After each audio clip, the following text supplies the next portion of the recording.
सुप्रभात प्यारे बच्चों, मैं आशा करती हूँ कि आप सभी कुशल पूर्वक होंगे। मैं आपकी हिंदी की अध्यापिका प्रेमचंद मेमोरियल पब्लिक स्कूल से तीसरी कक्षा में आपका स्वागत करती हूँ।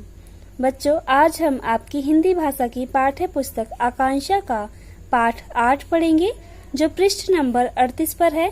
अपनी हिंदी भाषा की पाठ्य पुस्तक निकालिए और पृष्ठ नंबर 38 पर आइए। पाठ 8 संकल्प।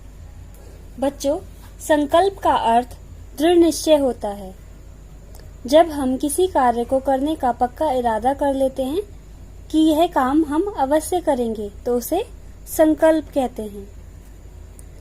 इस पाठ में हम एक नाटक के माध्यम से वृक्षों की कटाई से परेशान वृक्षों और पशु पक्षियों की पीड़ा को जानेंगे। पात्र: वृक्ष, बरगद, आम, पीपल, नारियल। पशु: बंदर, पक्षी, कोयल। बच्चे: मोहक, आकाश, रूही।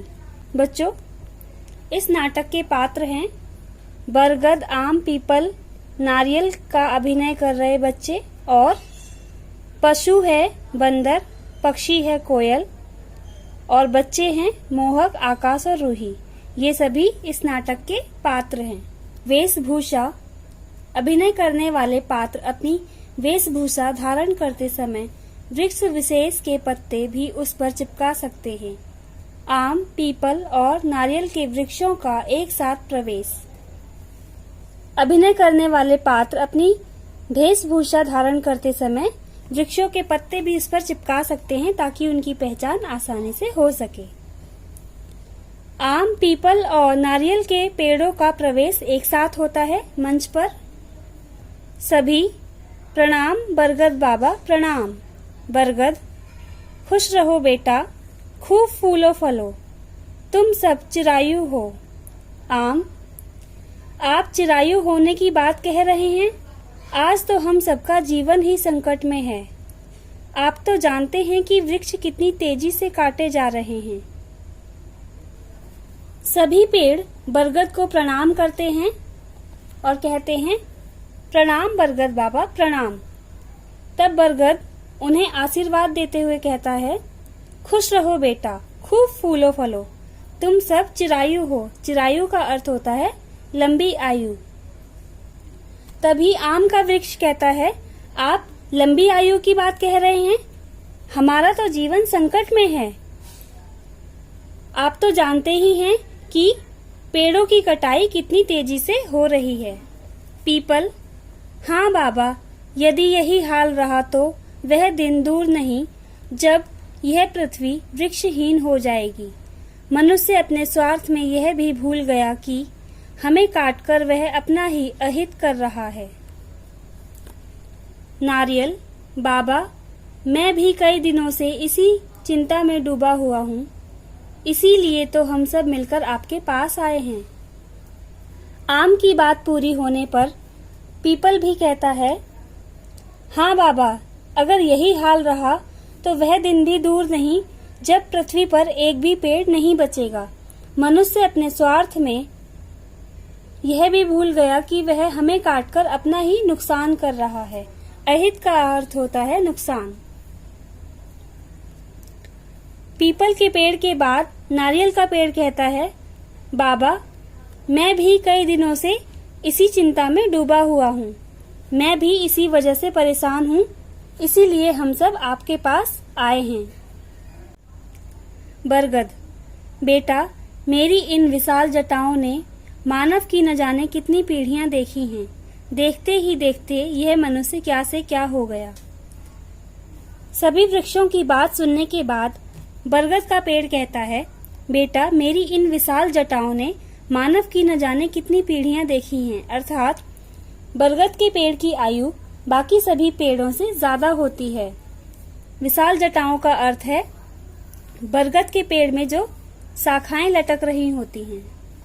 और बरगद का पेड़ कहता है, देखते ही देखते मनुष्य क्या से क्या हो गया। अर्थात पहले मनुष्य को प्रकृति की चिंता थी, उसने प्रकृति को इतना नुकसान नहीं पहुंचाया था जितना कि आज पहुंचा दिया है।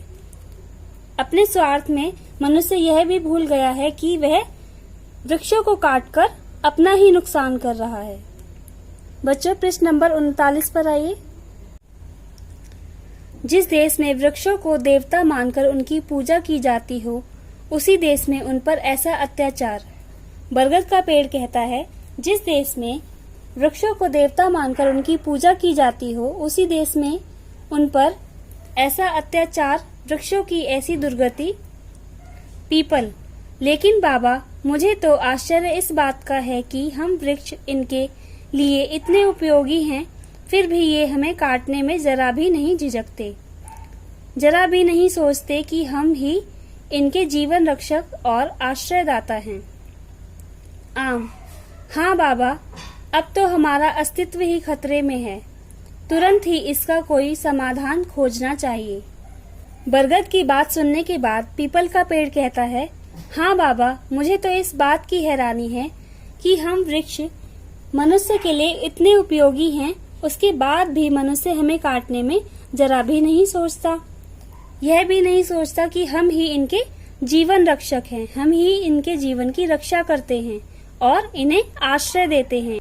पीपल के पेड़ की बात पूरी होने के बाद आम का पेड़ भी कहता है, अब तो हमारा अस्तित्व ही खतरे में है। अस्तित्व का अर्थ होता है जीवन।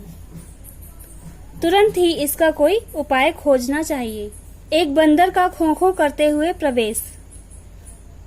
जैसे ही आम के पेड़ की बात पूरी होती है, तभी मंच पर एक बंदर खों-खों करते हुए प्रवेश करता है। बंदर, बरगद बाबा, हमें रहने का स्थान दो। बरगद, क्या हुआ बेटा, तुम इतने घबराए हुए क्यों हो? बंदर, बाबा, वनों में मनुष्य द्वारा पेड़ काटे जा रहे हैं, हम पशु पक्षियों पर बड़ा संकट आ रहा है। सभी चिंतित हैं कि यदि वृक्ष नहीं रहे तो हम क्या खाएंगे, कहाँ रहेंगे। बंदर बरगद से कहता है, बरगद बाबा, हमें रहने के लिए जगह दो। बरगद पूछता है, क्या हुआ बेटा, इतने परेशान क्यों हो? तब बंदर बरगद के पेड़ का उत्तर देते हुए कहता है, वनों में मनुष्य द्वारा पेड़ काटे जा रहे हैं, हम सभी पशु पक्षियों पर संकट आ रहा है। सभी परेशान हैं कि यदि पेड़ ही नहीं रहेंगे तो हम क्या खाएंगे और कहाँ रहेंगे। बंदर बरगद से पूछता है कि यदि पेड़ ही नहीं रहेंगे तो हम क्या खाएंगे और कहाँ रहेंगे।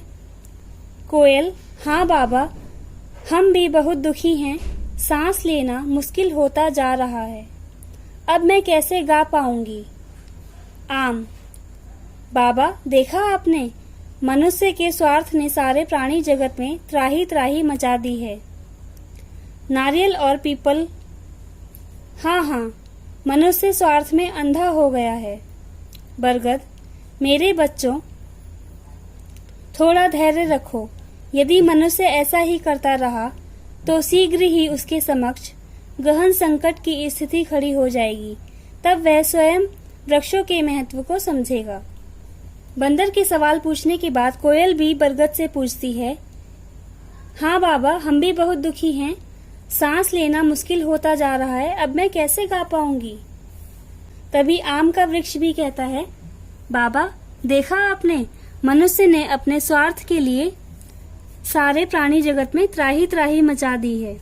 आम के पेड़ की बात पूरी होने के बाद नारियल और पीपल के पेड़ भी कहते हैं, हाँ, मनुष्य अपने स्वार्थ में अंधा हो गया है। स्वार्थ का अर्थ होता है अपने मतलब के लिए। वृक्षों और पशु पक्षियों की बात सुनने के बाद बरगद कहता है, मेरे बच्चों, थोड़ा धैर्य रखो, थोड़ा धीरज रखो, यदि मनुष्य ऐसा ही करता रहा तो बहुत जल्द ही उसके सामने संकट की स्थिति खड़ी हो जाएगी, तब वह स्वयं ही वृक्षों का महत्व समझ जाएगा। बच्चों, यह पाठ हम अगली कक्षा में पूरा करेंगे। मैं आशा करती हूँ कि आप यहाँ तक इस पाठ को अच्छी तरह से समझ चुके हैं। ओके, यदि यहाँ तक आपको कोई प्रश्न पूछना है तो आप बेझिझक पूछ सकते हैं। धन्यवाद।